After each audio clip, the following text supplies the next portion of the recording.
Pernah kepikiran gak sih gimana cara kita nyiapin generasi muda buat dunia yang perubahannya super cepat kayak sekarang?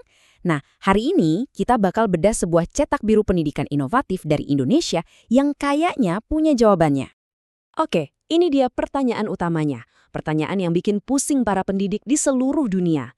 Gimana caranya kita mempersiapkan siswa untuk pekerjaan yang bahkan belum ada saat ini? Teknologi kan lari kencang banget. Pekerjaan yang hari ini ngehits, besok bisa jadi udah nggak relevan lagi.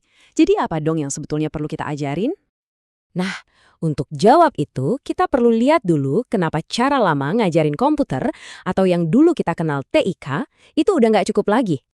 Kita sekarang hidup di dunia yang sering disebut dunia VUCA. Itu singkatan dari volatile, uncertain, complex, dan ambiguous. Gampangnya, dunia kita ini penuh gejolak, nggak pasti, rumit, dan serba abu-abu. Di era industri 4.0 dan masyarakat 5.0 kayak sekarang, ngajarin cara pakai aplikasi A atau software B itu udah ketinggalan zaman. Kenapa? Ya karena teknologinya sendiri cepat banget usang. Yang kita butuhin itu bukan skill sesaat, tapi pola pikir yang bisa beradaptasi.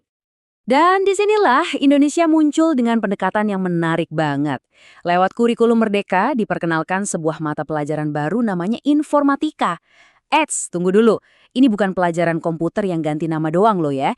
Ini adalah jawaban langsung buat tantangan dunia VUCA tadi. Nah, ini dia kuncinya, pergeseran paling mendasar. Kalau TIK yang lama itu fokusnya melatih siswa jadi pengguna teknologi yang jago, informatika ini beda total. Tujuannya adalah memberdayakan siswa untuk menjadi pencipta solusi.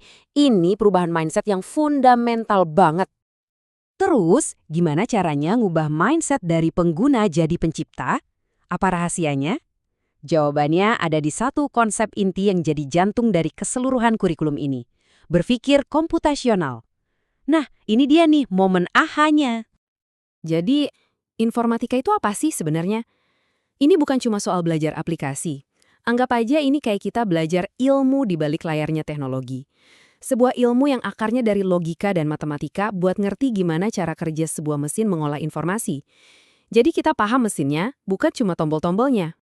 Disinilah letak kekuatannya. Banyak yang suka salah kaprah nih. Berpikir komputasional itu bukan berarti kita mikir jadi kaku kayak komputer. Justru kebalikannya, ini adalah cara kita memecahkan masalah seperti seorang ilmuwan komputer, secara sistematis, logis, dan tentunya kreatif. Dan kerennya, ini adalah pola pikir universal yang bisa dipakai buat mecahin masalah apa aja, jauh di luar urusan coding. Kerangka berpikir ini punya 4 pilar utama yang praktis banget. Pertama, dekomposisi. Masalah yang gede dan rumit kita pecah-pecah jadi bagian yang lebih kecil. Kedua, pengenalan pola. Dari potongan-potongan kecil tadi, kita cari kesamaan atau pola yang berulang. Ketiga, abstraksi. Kita fokus ke informasi yang penting aja, detail yang nggak relevan kita buang. Terakhir, algoritma.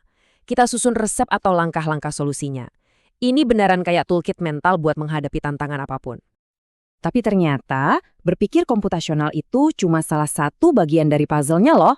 Masih ada lagi isi dari perangkat untuk siswa modern ini. Yuk, kita bongkar lebih dalam.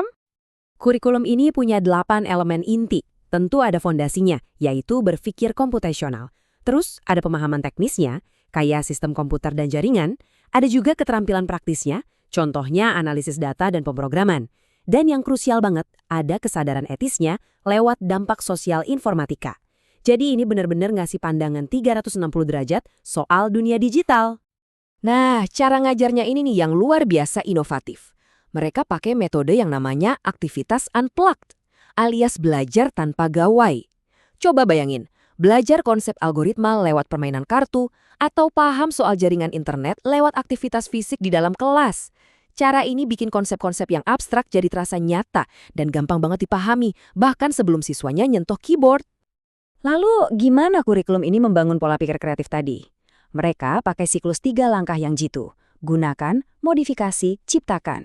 Jadi pertama, siswa belajar untuk menggunakan alat-alat yang ada. Setelah bisa, mereka diajak buat memodifikasi atau ngoprek alat itu biar paham cara kerjanya. Nah, dari situlah mereka akhirnya siap untuk menciptakan solusi baru dari nol. Ini adalah jalur yang jelas banget untuk mengubah siswa dari konsumen pasif menjadi kreator yang aktif. Oke, jadi apa sih tujuan akhir dari semua ini? Apa hasil yang sebetulnya ingin dicapai oleh cetak biru pendidikan yang canggih ini? Pada akhirnya, tujuannya itu bukan sekedar mencetak lebih banyak programmer. Bukan, tujuannya jauh lebih besar dari itu, yaitu untuk menumbuhkan pencipta yang melek secara komputasional.